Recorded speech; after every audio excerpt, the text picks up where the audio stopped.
The jury has heard that DNA evidence found on a camera hidden in an embassy bathroom is 10,000 million times more likely to come from a former top Defence Force attache than anyone else.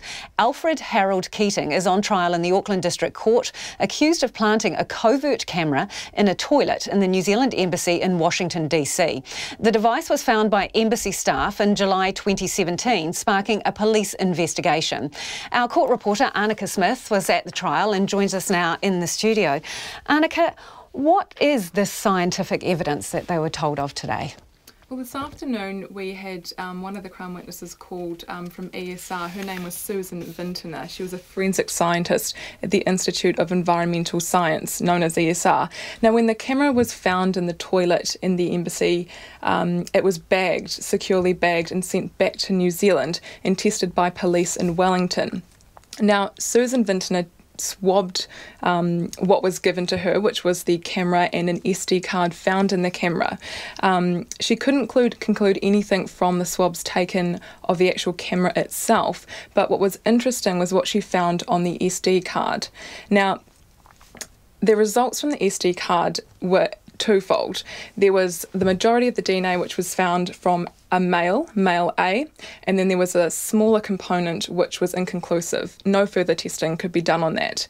Now, the DNA found, which was the majority DNA, was found to have corresponded to the DNA belonging to Mr. Keating when it was compared to his DNA.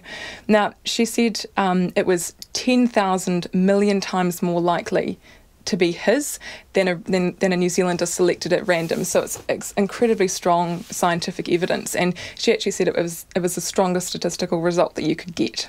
And it's a number that's almost incomprehensible. Mm-hmm. So how significant is that DNA evidence in the course of the Crown's case overall? On Monday, in his opening address, Crown Prosecutor Henry Steele actually signalled that this strong scientific evidence would come out, and it did today.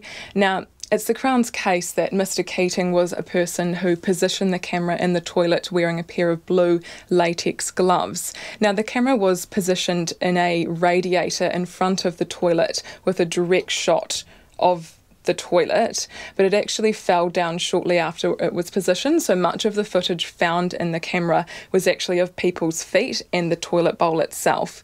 Now, Mr. Keating, it's important to note, has strenuously denied these allegations. His lawyer, Ron Mansfield, in his opening address, compared the Crown's case to a celebrity magazine whose content did not live up to the racy headlines, and it's expected that Ron Mansfield will cross-examine Susan Vintner tomorrow morning. And how much longer do we think it's going to go on, this case? About 2 weeks, so end of next week. Thank you very much. That is Annika Smith on that case that is currently in the District Court, a trial over a hidden camera found in the toilets at the New Zealand Embassy in Washington, D.C.